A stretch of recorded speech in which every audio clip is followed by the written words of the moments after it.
Good morning, members.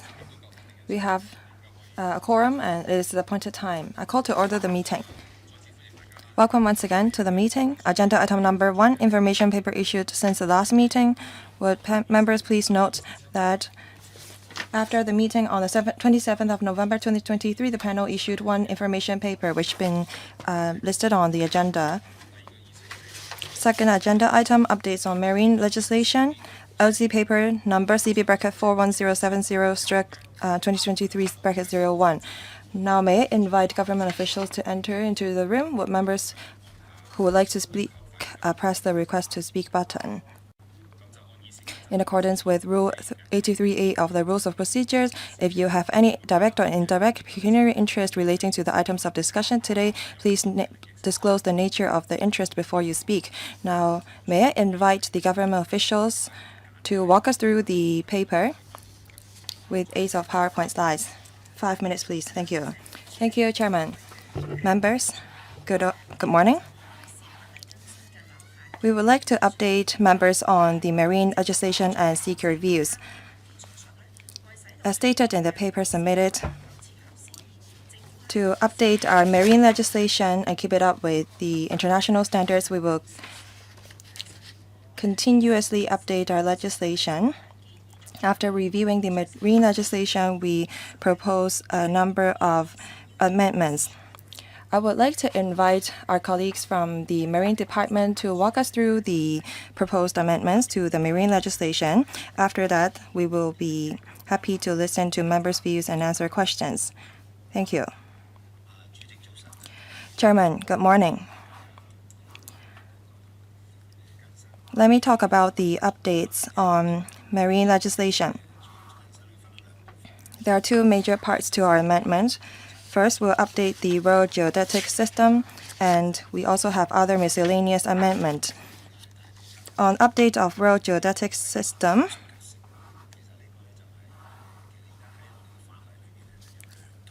there are two sets of geodetic systems in our legislation. Because when we were enacting marine legislation, we adopted the World Geodetics, or rather, the 1980 geodetic datum. Now we have a World Geodetic System 1984, WGS 84, which is a standard for cartography, which has been adopted worldwide. And we're asked by the international body to adopt this WGS 84 to express the geographical locations. Through conversion, the old 1980 geodetic datum, that is Hong Kong 80, can be converted to WGS 84. There are two formats currently in the legislation that are locating the same geographical situation or location. So when we are amending new legislation, we try to convert it to WGS 84 from Hong Kong 80. But there are some legislation that has not been updated that are still using Hong Kong 80. So we want to update all the legislations and update the coordinates to WGS 84. Take Kwai Chung Ferry Terminal as an example. It's located at latitude 22 degree 19.8 minutes. It's represented in decimal points and minutes. 48 minutes divided by 60 is 0.8 minutes. Now, it's represented in degrees, minutes, and seconds. That is 22 degrees, 19 minutes, and 48 seconds. Second, we have some miscellaneous amendments. First, radio regulations. For Chapter 4 of the International Convention for the Safety of Life at Sea 1974, there's been a new definition for the term of radio regulations. So we propose to update the definitions of radio regulations in Cap 313A, Cap 548G, and Cap 548F to align with the latest development and the convention.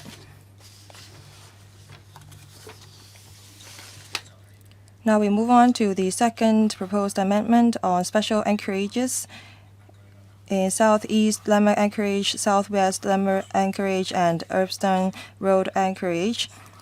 Cap 84, well, they are the special or specified anchorages under Cap 84, but they are not listed as special anchorages under 7th Schedule to Cap 313A. In accordance with the marine legislation, vessels cannot embark or disembark people without the permission of Director of Marine. So we propose to put these 3 anchorages under the legislation so that vessels can embark or disembark persons or conduct cargo operations. For Irveston Road, they are, well, it is near Shekel. For southeast and southwest Lemma anchorages, they are to the south of Lemma Island, that is near the southern boundary of Hong Kong. The third amendment is with vessel traffic service. The Vessel Traffic Center provides vessel traffic services for vessels in Hong Kong. Kwai Chung Control Station is a substation of the Vessel Traffic Center. It provides vessel services for vessels in Kwai Chung. The very high frequency channel of the Kwai Chung Control Station is 74, which has not been included in the legislation, so we propose to include it in Cap 313A. And we propose to revise the boundaries of the existing very high frequency sectors of Harbour and Harbour East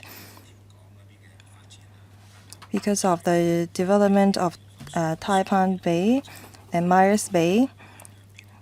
On both sides of the Myers Bay, we propose to add 2 calling-in points, namely Shek Ngau Chau and Cricket Island, so that vessels, when they enter the area, they can report to the Marine Department the names and identity of their vessels and the locations of their vessels.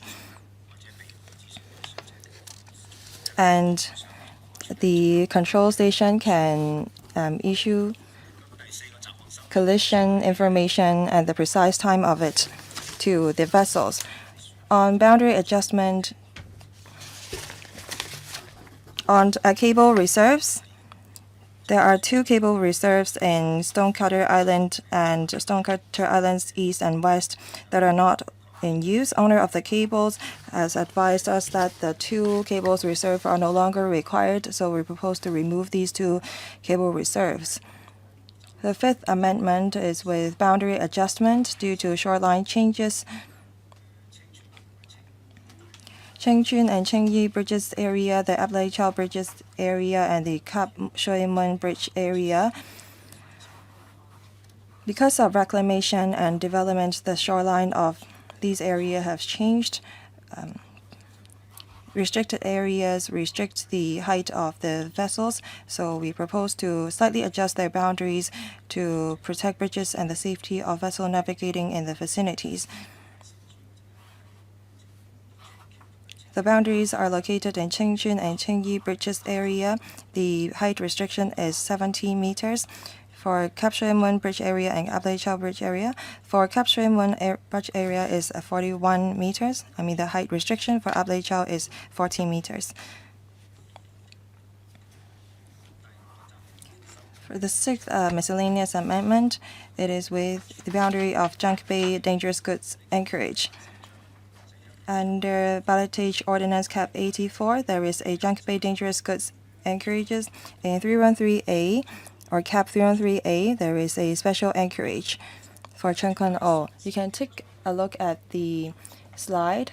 We are referring to 2 different anchorages. The blue one is the one under Pilotage Ordinance. For the green one is the one under Cap 313A.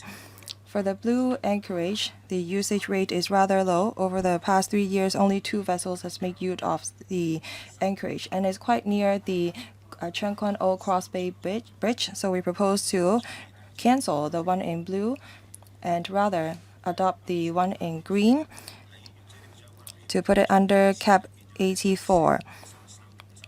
So the green anchorage area will fall under cap 84 and cap 313A simultaneously to meet the needs of the sector, because over the past 3 years there were only 7 vessels have made use of the anchorage. The last miscellaneous amendment is Two Moon Ferry Terminal. On 8th of June 2021, the ferry terminal has already ceased operation and is no longer a cross-boundary ferry terminal. So we propose to amend the cap 313H by removing it from the legislation. We have consulted the Local Vessels Advisory Committee, the Pilotage Advisory Committee, and the Port Operations Committee on the proposed amendment, and they support our proposed amendment. On the 1st of June 2021, the government announced that the cross-boundary passenger ferry services at the Two Moon Ferry Terminal will cease operation. If members agree to our proposed amendment, we propose that the legislative proposal be introduced into the Leg Code for negative voting in the first half of 2024. Thank you. Now we start the question and answer session. There are 2 members who have pressed the button, Mr. Frankie Yik and Mr. Chen Xiu-hong. Mr. Frankie Yik, 4 minutes, please. Thank you. Chairman, I in principle support the proposed amendment to the marine legislation, but I have a question. Why are you proposing these legislations now? Because the chapter on the International Convention was passed in 1974, but the real regulations definition would only be amended in 2024 in Hong Kong. I believe that a number of years ago, we have allowed for more manpower for the Department of Justice to amend legislation so that our legislations can keep up with time. So why did you take so long to amend the legislation? My second question on ferry terminal in Two Moon, I discussed with the sector a few days ago, and they think that you should think twice on whether you will remove it or demolish it, because it's very difficult for you to build another one after demolition. And the sector thinks that the Two Moon Ferry Terminal is very useful. There are members of the sector and members of the residents who suggest creating a route leading from Two Moon to Central in terms of ferry services. So I hope that before you remove this or demolish this ferry terminal, you can consult the members of the sector. And thank you. Deputy Secretary, please. Thank you. Before I invite my colleagues from the Marine Department to answer the question, we have another agenda item to talk about IMO. After getting more manpower, actually we have been keeping our legislation up with the international standards. Apart from this radio regulations update, we have no backlog. Marine Department, please. Thank you. If we have the support of the members today, we will amend the legislation and to unlist the Two Moon Ferry Terminal from the legislation, and we will see how we can make use of the vacant land after demolition. We will keep close liaison with the local operators of ferry services. If operators think that Two Moon Ferry Terminal is suitable for their operation, we can convert it for the use of local vessels. I would like to clarify, because, well, Two Moon Ferry Terminal will no longer be a cross-boundary ferry terminal, so the restrictions will be uplifted. You mean you will talk to local operators to see if local ferry routes can be created, correct? Yes. Next. Chen Xiu-hong, please. Thank you, Chair. The government proposes to update the standards used in the geodetic system and has made miscellaneous amendments in relation to the radio regulations, anchorages, and so on. including the updates on boundary adjustments and the Tuen Mun Ferry Terminal. I, in principle, support the amendments, but I have a specific question.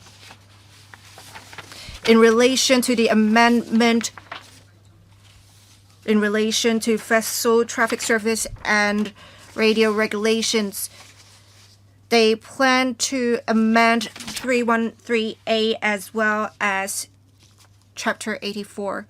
It is said that some advisory committees have been consulted, such as the Port Operations Committee. In October 2023, a paper has been circulated, and I looked at the paper. It says in paragraph 9 that the Kwai Chung Control Station is a substation of the Vessel Traffic Center VTC. It has all along been providing vessel traffic services to monitor, regulate, as well as harmonize all marine traffics within the KCCS service area. However, the KCCS service area and the VHF, Very High Frequency Channel 74, currently being used for providing such service had not been included and specified in the first and second schedule to Chapter 313A. Therefore, in order to legalize this and to provide more efficient services, this has to be updated. So my question is more or less similar to Mr. Frank Wee Yik's question. Why hasn't this been incorporated into the legislation? And as said, it was a notice that was issued long ago, and the Kwai Chung Control Station was set up approximately 5 years after that. Why didn't you amend the legislation then? Is it the case that all along you have been operating illegally and then you are making this legal at this stage? Deputy Secretary, please. Well, I'll perhaps invite the colleagues from the Marine Department to answer this. Mr. Chen, thank you. In fact, the Marine Department has divided the waters of Hong Kong into 5 areas. Before, it was only 3. And Kwai Chung Control Station is a substation, as said. It is one of the substations in Hong Kong East. And all along, it is responsible by Hong Kong East. Well, because it has really busy traffic, the practice before was that a dedicated channel 74, would be used for the area. All along, it has been quite safe, and since it can operate independently, that's why we put it in a separate area. That is, in future, we'll have 6 areas instead of 5. My question is quite simple, and in 1990s, the Kwai Chung substation was used, so you have been using channel 34 for quite some time. Amending the schedule shouldn't be that hard because this is to be done through negative vetting. Why is it that it took them 20 years to amend the legislation? Marine Department, please. Well, in fact, the monitoring center has many different channels for incoming ships. They may operate at other frequencies. For some channels, they may be more busy, so they will be asked to use, for example, channel 13 instead. So channel 74 for channel 13 for incoming vessels coming from the east, we'll dedicate that channel to them. But for, as I said, Kwai Chung, because it is a relatively busy area, that's why we have dedicated the channel 74 for them. I apologize, Chair. This is time limit. I'm concerned about whether they should comply with the legislation. I think the administration can provide a written reply. I will read out the order because many people have pressed the request to speak button. It's Dr. So Chang Wing, Lam Sang Kang, Yu Park Leung, Ms. Yong Hoi Yan, Mr. Yim Kong, Dr. Chow Man Kong. I said the time limit was 4 minutes, and I will make sure that members observe the time limit due to time constraints. Thank you. Dr. So Chang Wing, please. The administration has been updating the legislation in Hong Kong to comply with the requirements of the IMO, so I do support the updates. There's something I don't understand, however, regarding the Tranquil anchorage. Of course, they designated the anchorage for a reason back then. And then you review the findings, and only 2 vessels berthed there in 3 years. So why did you think it was necessary to designate the anchorage then? Right now there are 24 anchorages in Hong Kong. You said the utilization rate was low for the Junk Bay Dangerous Goods anchorage. That is GBDGA1, that you decided to no longer designate it as an anchorage. What I want to ask is, do you have any plans to get rid of other anchorages in future? In relation to Tuen Mun Ferry Terminal, I do support what Frankie Yik said. But in June 2021, the ferry terminal was decommissioned. And it is only now that you propose to remove it from the schedule of the relevant legislation. So what have you been doing in these 2 years? Why didn't you consult the trade during these 2 years? Why didn't you remove the ferry terminal from the schedule earlier to make sure it is no longer designated as a restricted area? Well, I'll let colleagues of the Marine Department answer these questions. Thank you, Chair. Regarding the Junk Bay anchorage, right now there are 25 anchorages in the port, 2 of them for quarantine, and there are other ordinary anchorages for cargo operations and so on. There are 2 dangerous goods anchorages in Junk Bay.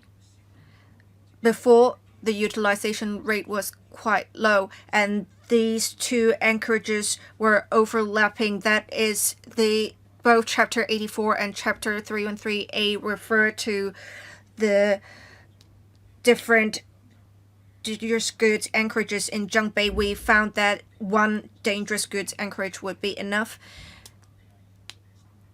And the 3 anchorages in the west, they had relatively high utilization rates. That's why we have no plans to remove these anchorages from the relevant schedules. In relation to Tuen Mun Ferry Terminal, after it has been decommissioned, we have been looking for a new operator with the help of the Government Property Agency in December of 2022, and having notified multiple departments. Some departments have visited the ferry terminal to see how they can make use of the pier.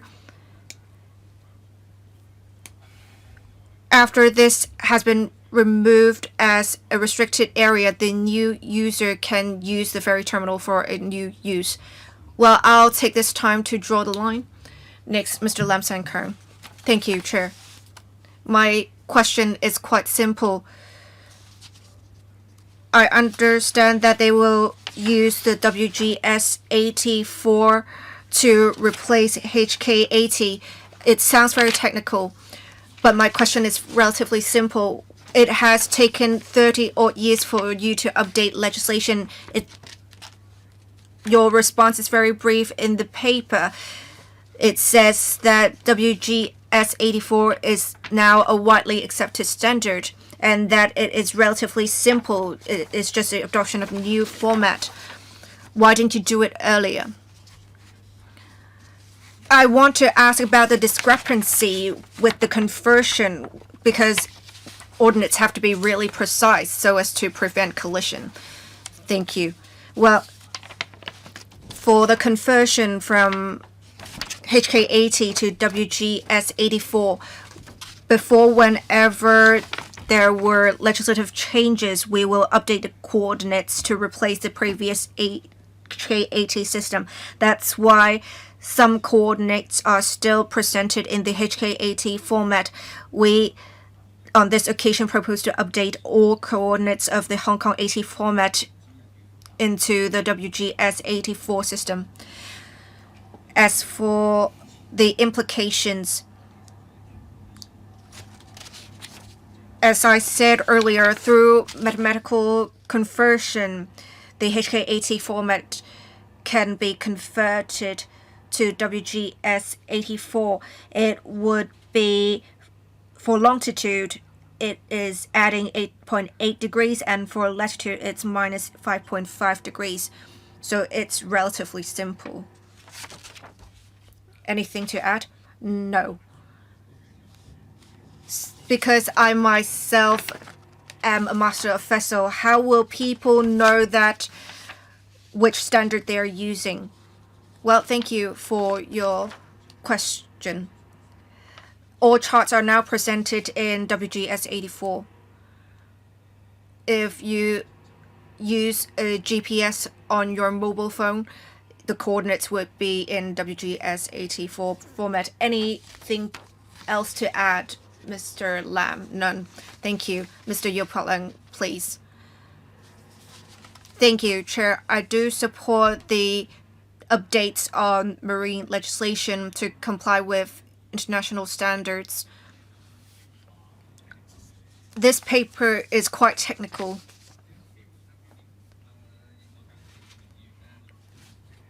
And Mr. Frankie Yik, who is very familiar with this, has found it quite confusing.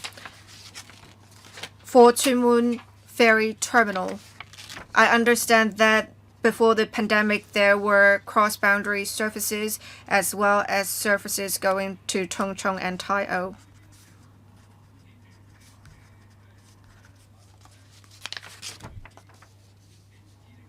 It says that Tuen Mun Ferry Terminal will be removed as a restricted area, and many people misunderstood it to mean that the ferry terminal would be closed. And in fact, in the major transport infrastructure development blueprint, what I found to be problematic is that water-based transport was not mentioned at all. We need infrastructure for water-based transport, especially for piers, in order to operate water-based transport services for both locals and visitors. So if you are removing it from the schedule of Chapter 313H, what does that mean, and how will it affect the operations of the ferry terminal? Thank you, Chair. In fact, as said in paragraph 23, before it would be used as a cross-boundary ferry terminal. That's why it is designated as a restricted area in the schedule, as it is no longer a cross-boundary ferry terminal. It being a restricted area would pose restrictions to its use. That's why it has been removed from the schedule. As Mr. Law said, the Assistant Director,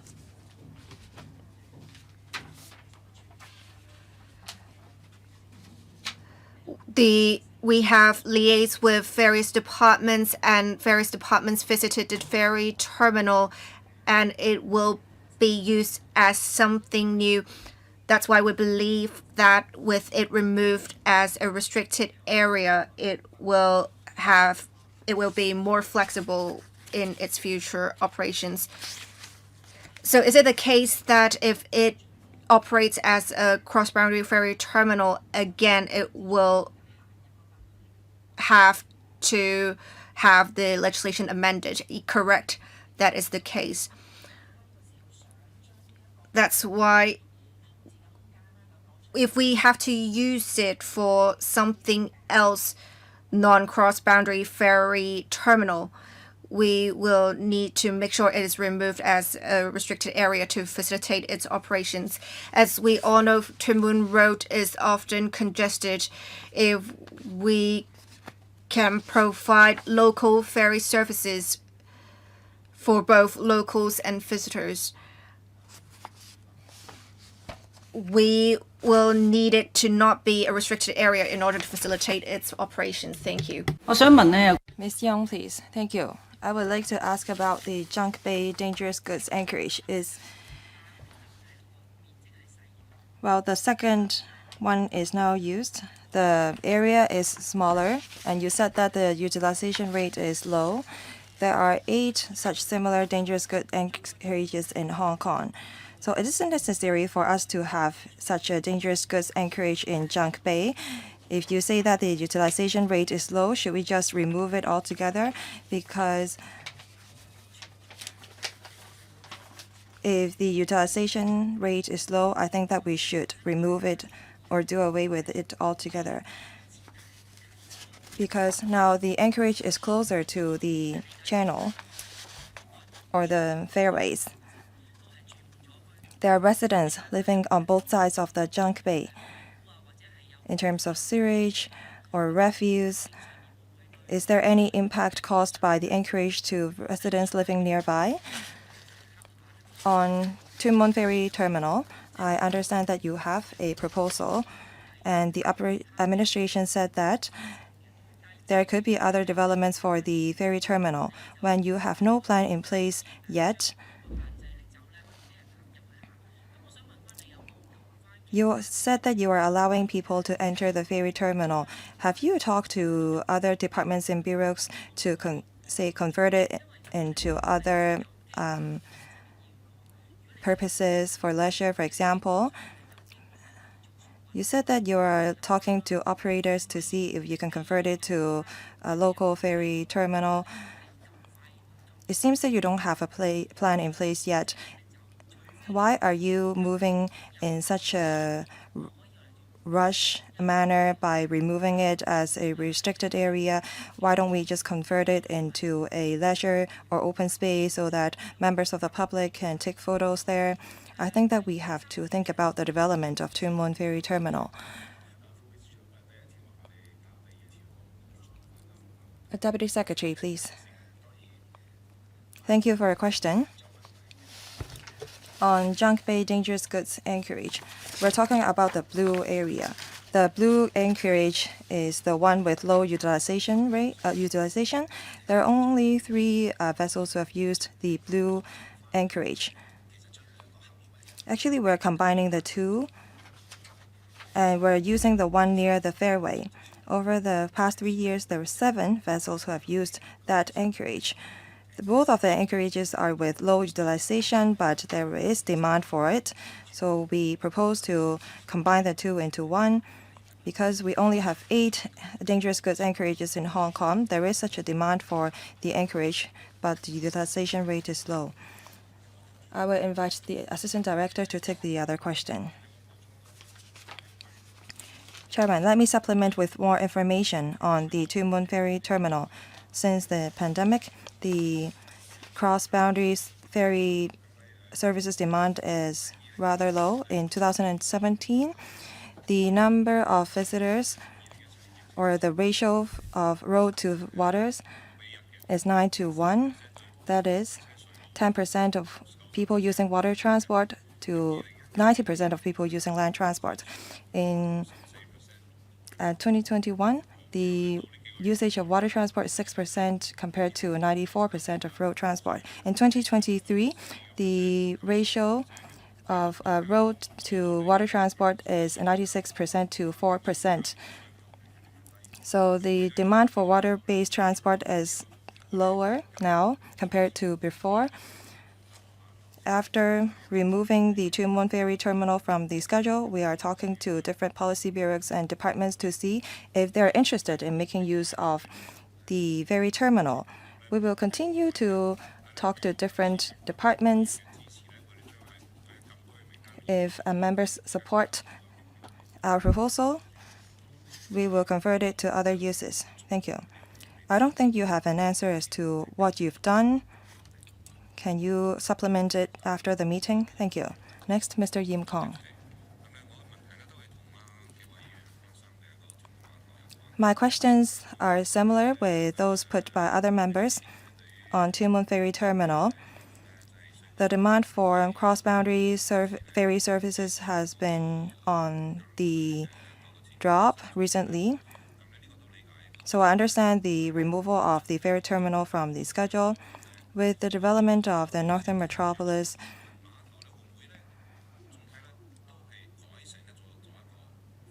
can we convert this ferry terminal to a cargo terminal so that construction materials can be transported from the mainland to Hong Kong for the construction of the northern metropolis? Can we convert Tuen Mun Ferry Terminal to Tuen Mun Cargo Terminal? Thank you. Thank you, Chairman. Perhaps I invite the Marine Department to talk about the development of Tuen Mun Ferry Terminal. Mr. Law, thank you. In terms of infrastructure, the Tuen Mun Ferry Terminal is for passengers or people to use. There are residential development nearby. In Tuen Mun Typhoon Shelters, there is a cargo area for operators and for the development of construction materials. Thank you. Because we've spent so much on the ferry terminal, I think that we have to make good use of it. Next, Dr. Chow. I would like to ask about what's printed on page 6 of the paper, the boundary of Junk Bay dangerous goods anchorage. I think that we should remove it. Instead of designating a new anchorage, we have much development in Cheung Kwan O. We have a Cheung Kwan O Cross Bay Bridge that's $20.6 billion has been spent. I don't think that it's reasonable for us to have a dangerous goods anchorage. In Cheung Kwan O Area 137, we have a seawater desalination plant there. All these are unpopular facilities. Just 60 meters away from the boundary, we have such a dangerous goods anchorage. It's not suitable because it will affect the quality of water. Will the administration consider removing the anchorage? Because next to the new anchorage, there are 6 obnoxious facilities nearby. Coupled with this, we have 7. Marine Department, thank you. There used to be 2 Junk Bay dangerous goods anchorages. We now propose to remove the blue one from the legislation, and we combine the 2 so that only the one next to the fairway will be kept. From Chapter 84, the blue anchorage will be removed. I think you're just repeating what you said just now. The member is asking if you have considered the distribution of population and the layout nearby. The 2 anchorages have been there all along, and there's such a demand from the sector because we don't have many anchorages in Hong Kong. There are only 8 altogether. And we do have a demand for dangerous goods anchorage. Any follow-up? Yes. It doesn't mean that it's reasonable, even though they have been there all along, because we will have a new seawater desalination plant. I think that the Policy Bureau and the department should take a look at the situation. We didn't have a seawater desalination plant before.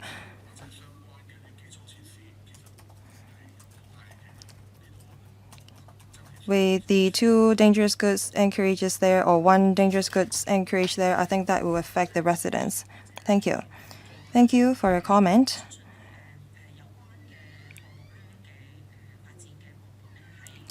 The relevant departments and bureaus, before they propose the locations of the facilities, they study the facilities and structures nearby. If you have such concern, we can relay your concern to the Development Bureau. I'm worried that the department did not take into account the holistic planning for the entire district. I mean the Cheng Kwan O. Thank you. Next, Mr. Robert Lee. Thank you. On the updates of marine legislation, well, I support them, especially for the ones that have not been updated for a long time. I would like to follow up on Tuen Mun Ferry Terminal. Since 8th of June 2021, it ceased operation as a cross-boundary ferry terminal.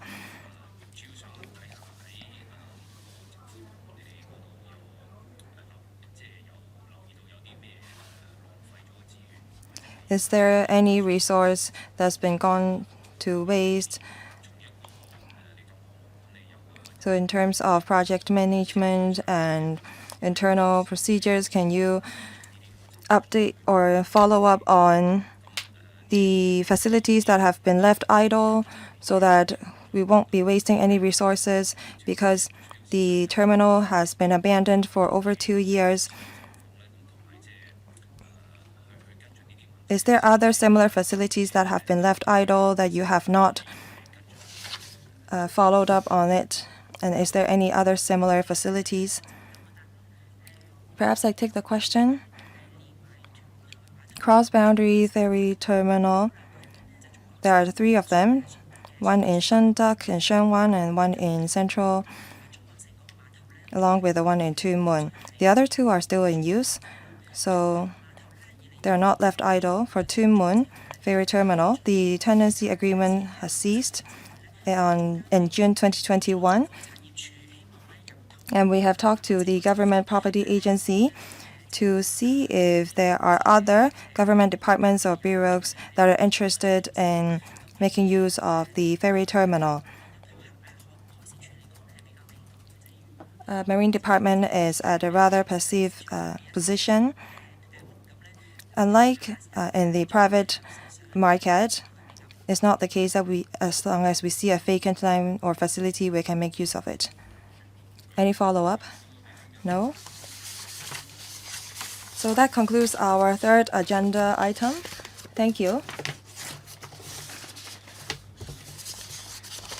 Do the members object to the administration submitting the proposal to the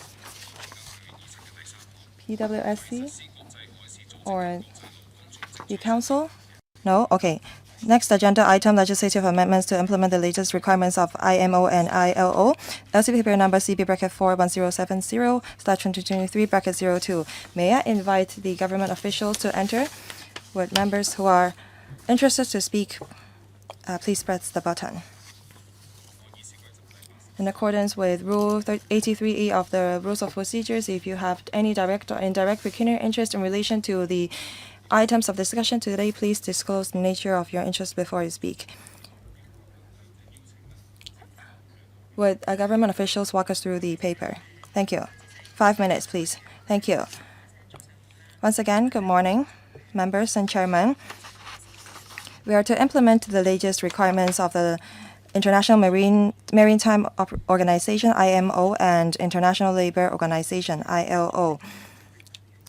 Hong Kong is a member of the International Maritime Organization under the delegation of our country and the International Labour Organization. So we have the responsibility to implement the latest requirements of the IMO and ILO to fulfill our international responsibilities. As IMO and ILO update their conventions regularly, so we have to amend marine legislation so that their relevant international requirements can be implemented in Hong Kong. I would now first invite the colleagues from the Marine Department to talk about the legislative amendments, and then we will take questions from members. Thank you. Good morning, Chair and members. We are consulting members on legislative proposals to implement the latest amendments to the relevant conventions. One is the safety standards for ships carrying industrial personnel.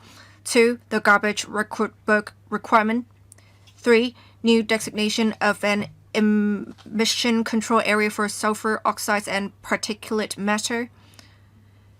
And 4, welfare of seafarers. Regarding the first proposal, the safety standards for ships carrying industrial personnel. Due to the developments of offshore and energy sectors such as natural gas wind farms and solar farms, there are new industrial operations at sea, and industrial personnel have to be conveyed to and through from such operational areas. And a new IP code, that is the International Code of Safety for Ships Carrying Industrial Personnel, has been promulgated. The IP code has provided minimum safety standards for ships that carry industrial personnel and for the personnel themselves to facilitate personnel transfer operations.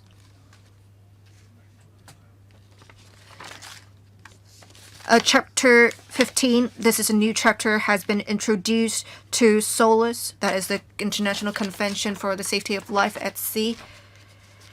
And this has been adopted on 10th of November 2022. These are expected to enter into force on 1st of July 2024. And thus we will make some amendments to the local legislation under Merchant Shipping Safety Ordinance, that is Chapter 369. We will incorporate the new safety requirements.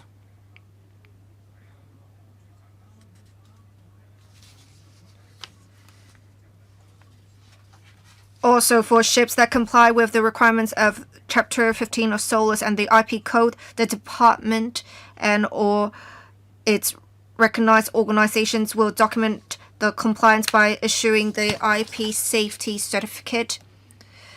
The trade has voiced to us that they want the IP certificate to be in electronic form. That's why we will amend the schedule to the Safety Ordinance, Chapter 369, to facilitate the issue of the IP certificate in electronic form. Also, we propose to amend the schedule to the Merchant Shipping Fees Regulations, Chapter 281F, in order to prescribe the fee payable for the issue of the IP safety certificate upon satisfactory survey results. The second proposal relates to the garbage record book requirement. The IMO Convention, that is International Convention for the Prevention of Pollution from Ships, 1973. Short form is MARPOL. The Annex 5 of MARPOL sets out the requirements for managing garbage generated on board ships, including carrying a garbage record book on every ship of 400 gross tonnage GT and above to record every discharge. In order to minimize waste disposed at sea, the IMO has amended Annex 5 to make the garbage record book requirement mandatory for every ship of 100 GT and above. This will enter into force on 1st of May 2024 and apply to new and existing ships of 100 GT and above. They will need to keep a garbage record book to record every discharge. That's why we propose to amend the Garbage Pollution Regulation Chapter 4130 to implement the revised requirements. Excuse me. Can you be faster with the third and fourth proposals? The third proposal is a new designation of an emission control for sulfur oxides, SOx, and particulate matter, PM.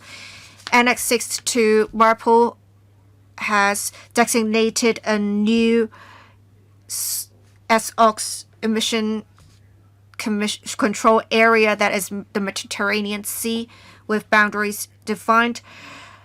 It also specifies a grace period of 12 months where the relevant requirements will be exempted.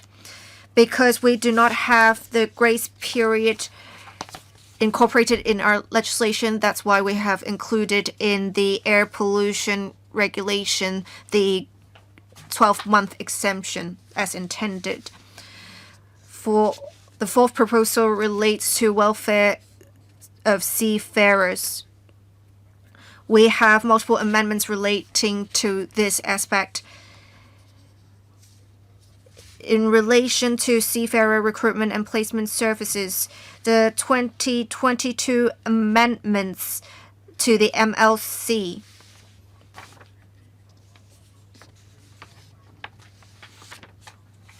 requires that seafarer recruitment and placement services establish a system of protection to compensate seafarers for monetary loss that they may incur as a result of failure of the recruitment and placement service.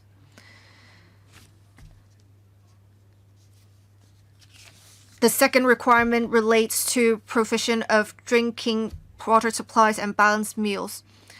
The 2022 amendments set out that drinking water should be provided free of charge to seafarers and that balanced meals should be provided.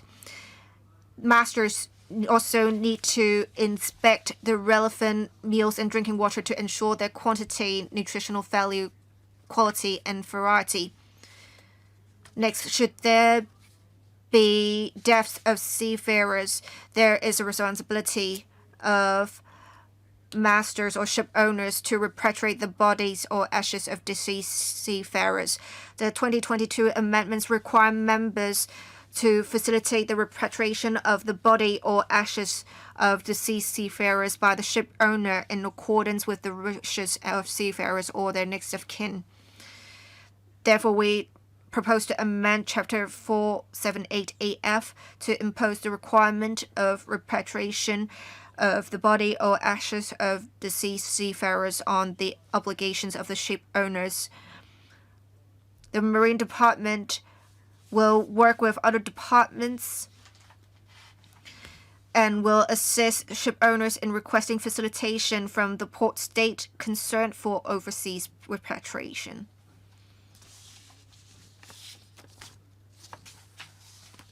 All right.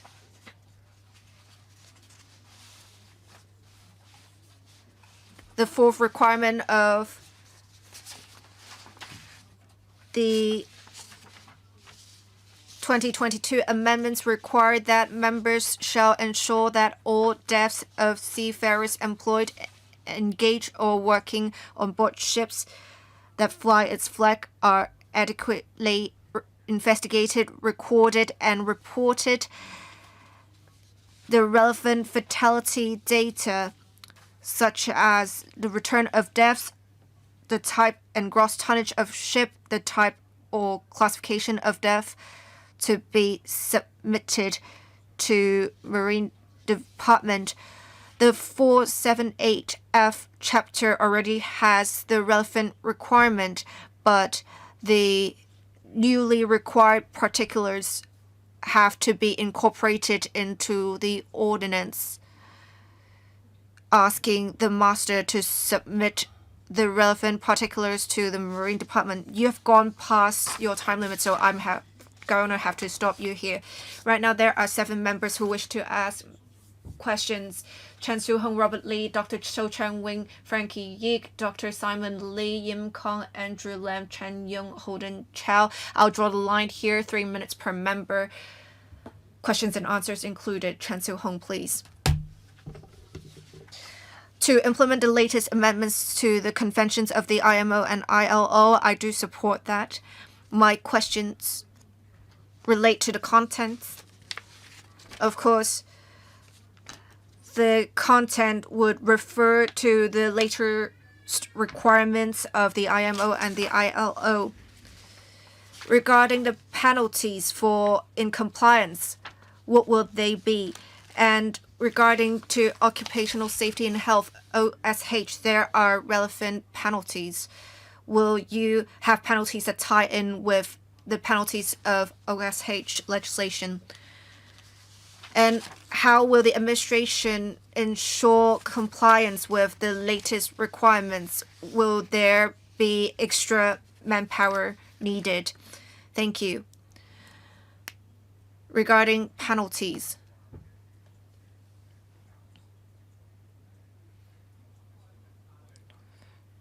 should there be contraventions, the penalties are listed in legislation. It depends on which ordinance or which law is breached. When you're referring to legislation, which legislation are you referring to specifically? Are you referring to OSH legislation, as the penalties of the OSH legislation has been increased to $10 million? For the breaches of the IMO requirements, will the penalties follow those in the marine legislation or the OSH legislation, or do they tie in with each other? Are they similar? Well, we'll follow the requirements under Chapter 478. It is separate from the OSH legislation. But if there are industrial accidents that relate to the OSH legislation while being in contravention of IMO requirements,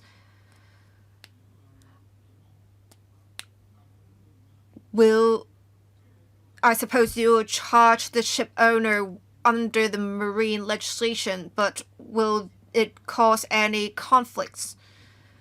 OSH legislation, well, perhaps I can give supplementary information on this.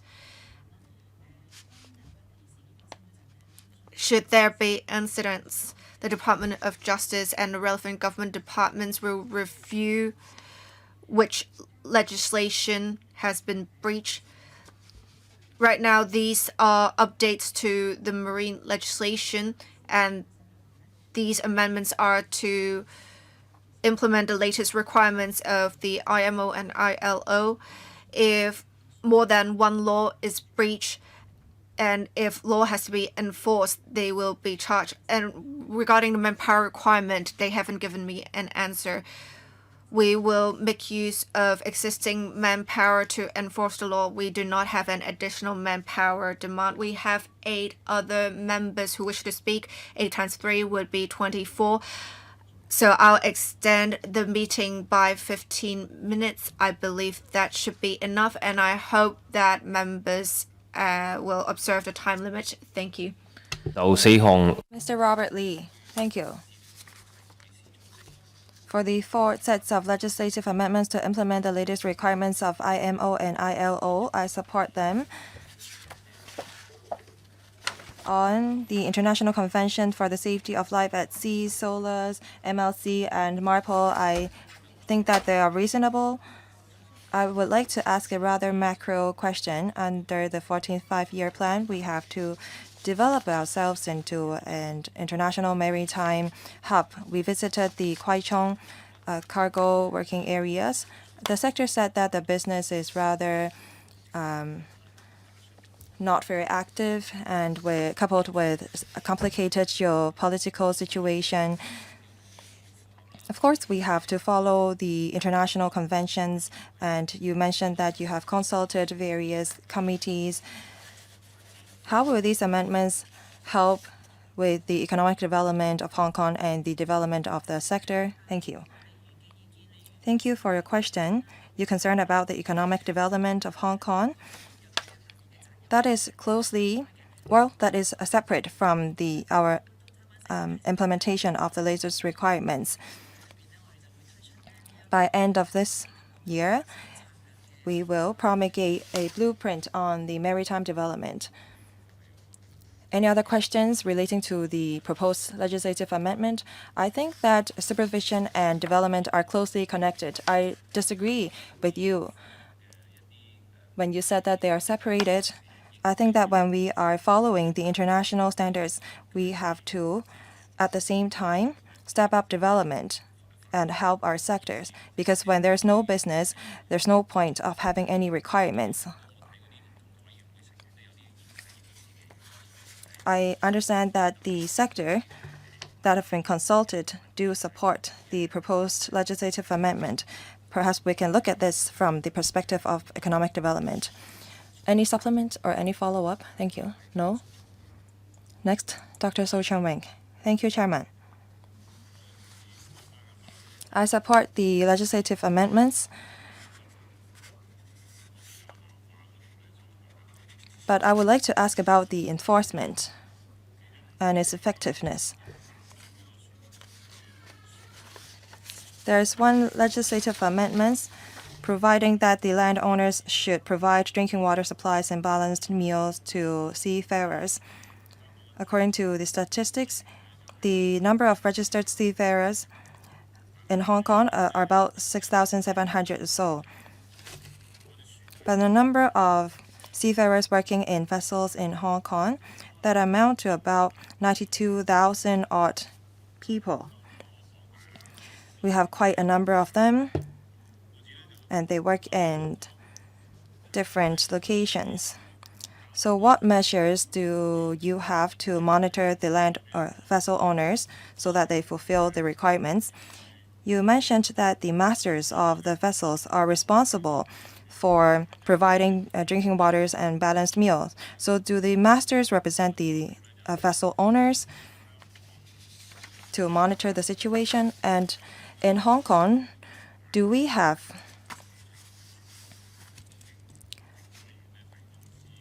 support measures for expatriates working in vessels in Hong Kong? Or do we have a union for that? Thank you. About your first question as to whether or not the masters represent the seafarers. Well, they actually monitor the meals and drinking water supplied on boat or on board. We conduct inspection regularly on board in different vessels. And the port states conduct inspection to see if the vessels comply with the requirements of IMO and ILO. When there is a contravention of requirements of IMO, they will be retained or impounded in these relevant waters. So the vessels will comply with the latest requirements of ILO generally. We do have a seafarers union in Hong Kong. To answer your second question, the union monitors the service provided by the seafarers, and we actually invited the representatives of the union to comment on our latest legislative amendments. Thank you. Next, Mr. Frankie Yik. Thank you. I would like to ask about the first point, that is the safety standards for ships carrying industrial personnel. There are only a few words on this item. That is to provide safety measures for ships carrying industrial personnel and to address specific risk of maritime operations within the offshore and energy sector, such as personnel transfer operations. I don't understand what they include. For oil drilling, I think that there are requirements for the equipment. You don't have to answer me right now. I hope that you can provide me with supplementary information as to what kind of responsibilities are involved in these areas. For the second questions, perhaps you can answer me about this. The garbage record book, the threshold is amended from 400 to 100 gross tonnage. I believe that you have a book, a physical book. When there is an inspection, I believe that the masters or seafarers will have to provide you with the book. So how do you enforce it? Unless there is a satellite monitoring the garbage disposed. Thank you. On ships carrying industrial personnel, well, you don't have to answer or comment on the first question. Just go straight to the second question, please. On garbage and its record book, we ask that a garbage carried record book be carried on ships. For ocean-going vessels, there are incinerators for garbage burning on board, but they will also berth at various ports and transfer the garbage on land. They act in accordance with the MARPOL. Thank you. I understand this.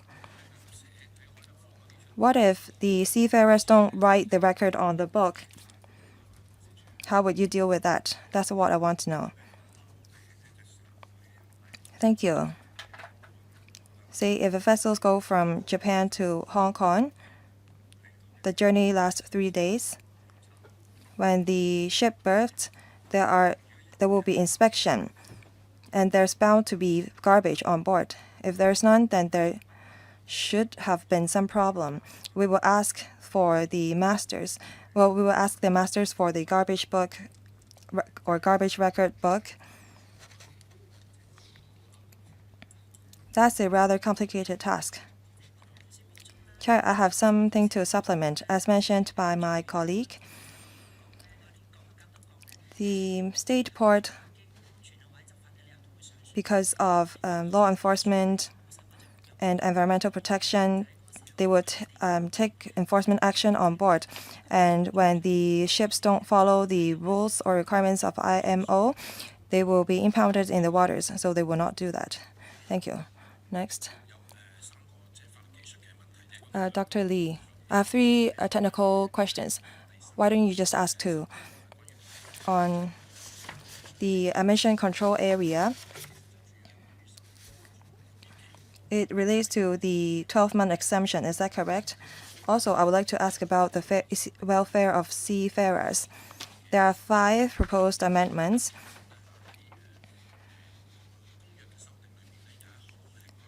There is one on repatriation, and paragraph 9 has been added. So it says that the port state should facilitate repatriation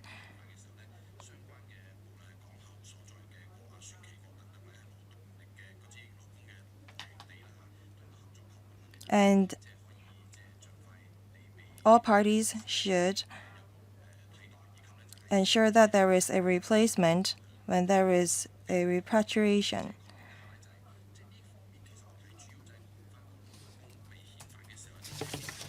I think that you are talking about the rights of seafarers and no foreign relationship is involved. Is that correct? Marine Department will take the question. You are correct. We are only adding the 12-month exemption to the legislation on repatriation. Foreign affairs will not be involved. So the amendment is about the rights of seafarers when they are repatriated, correct? Yes. Next, Mr. Yim Kong. There are a number of legislative amendments that will come into operation next year. And now we have an issuance of IP safety certificate, and there is fee charged for that. How do you make sure that the new legislations will be implemented effectively so that vessel operators or ship owners will not be affected? Marine Department, please. Deputy Secretary.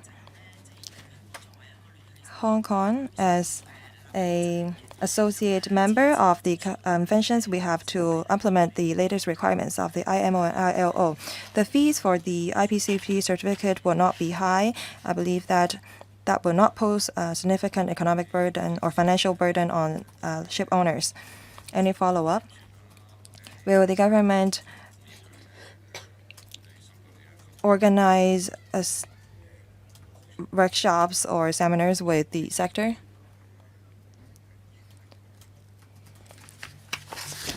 We already consulted the Hong Kong Fleet Operation Advisory Committee, and they are aware of the new requirements. For the fee charging items of the legislative amendment, they actually support it. Thank you. Any follow-up? No? Next, Mr. Andrew Lam. He's not here. Mr. Chan Yong, please. Thank you, Chairman. We support the legislative amendments because Hong Kong is an international maritime hub. We have to follow the international standards.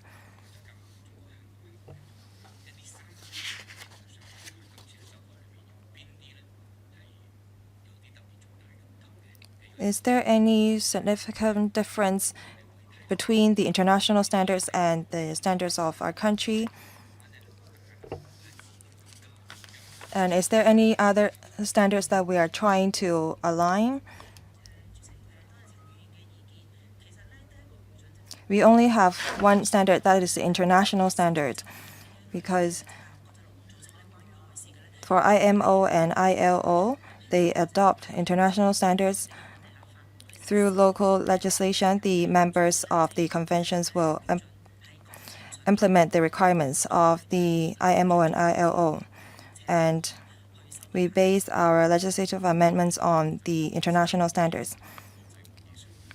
You mean that members of the convention have already agreed with the proposed amendments in IMO or ILO, so we will implement the requirements through amending local legislation. Thank you.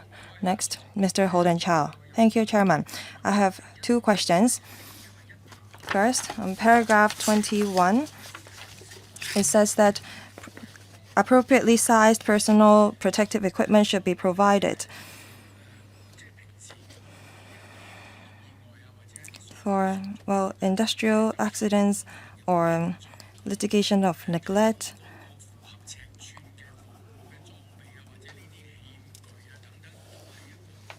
provision of appropriately sized personal protective equipment is the basic duties of employers. Is there any reason why you are further amending the legislation? Because I believe that providing personal protective equipment is a rather basic responsibility of the employer. So I don't understand why you have to amend legislation in order to provide for that. My second question, in paragraph 17, on seafarer recruitment and placement services, it says that if the employer are unable to comply with the requirements, then insurance will have to be taken out.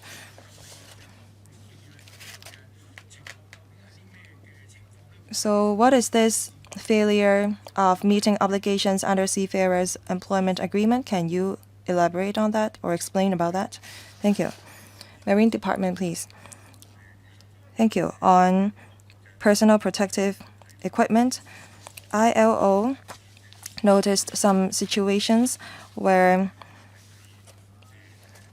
the build of certain seafarers are perhaps larger than regular people, and some may be of smaller build or thin build.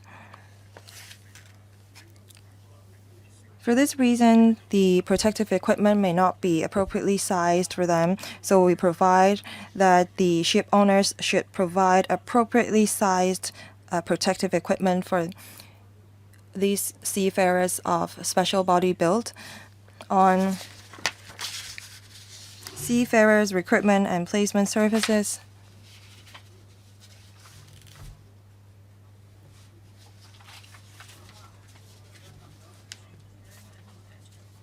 Chairman, perhaps I take the question. Before the amendment, there are some times when the journey is cancelled. Sometimes the seafarers are already prepared to go on the journey, and when the journey is cancelled, they don't have any protection. So after amendment, we will ask the ship owners to take out insurance so that seafarers will not suffer when there is a change in the journey. All right. Mr. Yu, I'll just give 1 minute for you to speak. Thank you. Because I see that there's still time, I will ask a very simple question. I understand that you will follow international standards by implementing the latest amendments. I want to ask how many seafarers there are in Hong Kong. Chair, we do not have the relevant information at the moment. We can provide such information after the meeting. All right, that's it for the Q&A session. Do members object to the administration to submit the relevant amendments to the Council for scrutiny? All right, none. The fourth agenda item is any other business. This is the last regular meeting of the panel in 2023. I would like to thank members' support for the work of the panel in the past year. If there's no other business, this is the end of the meeting. Thank you.